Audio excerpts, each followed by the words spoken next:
Mga boss, good afternoon, si Kristo. Napakita natin tong Honda Civic. Napakita na rin natin to. Ito, si SUV, si Ford Everest.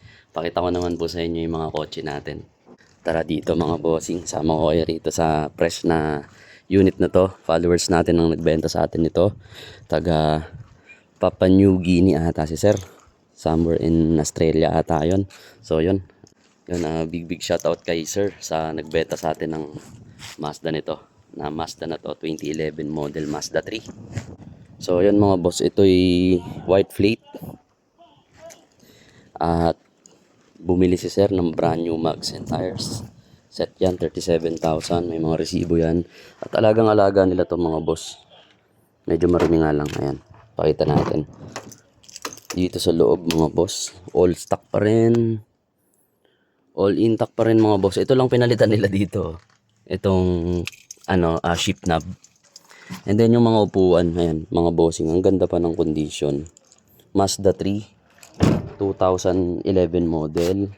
Newly registered yan mga boss, kompleto plaka niyan, white plate na, ayan, oh. Dito sa likod. So, hindi pa namin nakaka-carwash. 265 to mga boss. Ayan, automatic transmission. Kakapal pa talaga ng gulong. So, matagal-tagal nyo pa tong magagamit. Meron na rin siyang rain visor. Ang ganda ng shifting nito, walang kalampag, ang lamig ng aircon. So para sa kotse na to, 2011 Mazda 3, 265, negotiable. Ito napakita na natin. Anyway, 710 to, Ford Everest AP nyo. And then ito si Honda Jazz. Lock muna natin yun. Hindi ko na-lock. Ayan, Honda Jazz MMC mga boss. Baka naghahanap kayo nito. 2013 model to mga bossing. Top of the line. Galing sa first owner mga boss.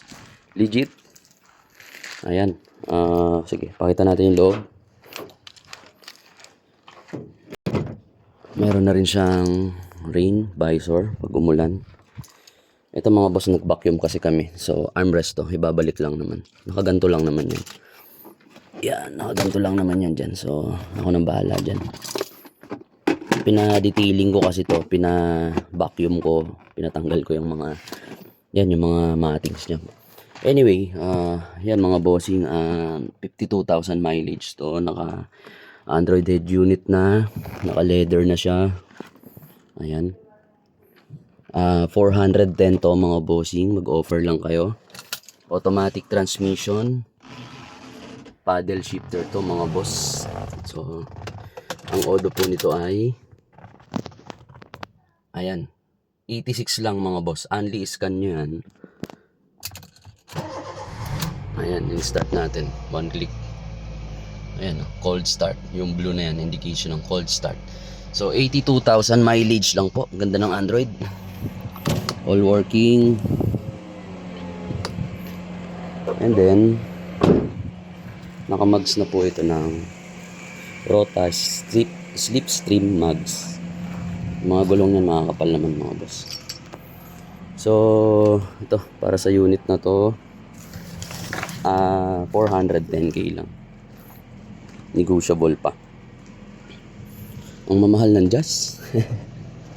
And then may isa pa akong Honda Jazz dito mga boss. Lambot ng gulong. Ito naman 2015 model to mga boss, na Honda Jazz BX na B. So automatic transmission. Ayan, paikot ko sa inyo. So yan mga bossing, ito naman Honda Jazz 2015 BX na B. Kompleto plaka nito mga boss. Nakamags din to. Makakapal din gulong nito mga bossing ko. And then pakita ko sa inyo yung loob. 495 ako dito mga boss. Ibaba na natin sa 485, negotiable pa. So ayan, push start. BX Navi. Ayan, o doon yan mga boss, 52 lang, legit. Pwede nyo i-scan. Yun, 1 click. Dalawa rin susi nito mga boss. Automatic transmission. Condition ng dashboard, syempre fresh mga bossing. And then all power na siya. Condition ng mga sidings, kita nyo ba? Fabric seat. Yan mga bossing. Kahit wala siyang seat cover, Pero ang titigas pa ng upuan yan, walang mga punit. Dito sa second row, ganun din. Ayan, ito may konting mancha lang mga boss. Hindi ka naman maselan, lagyan mo na lang ng leather or seat cover. So ito all stock. Ito si MMC, naka-Android na. So 410 to, 2013 model. Ito naman 485k na lang, 2015 model. Ito si Tucson, 495 diesel SUV, 2017 model, registered. Ang issue lang nito, mga minor lang sa bumper sa harap. Yan, pero presentable paint, smooth transmission, walang kalampag, ang lamig ng aircon. Magdala kayo ng mekaniko nyo para ma-sure nyo. So yun lang mga bossing.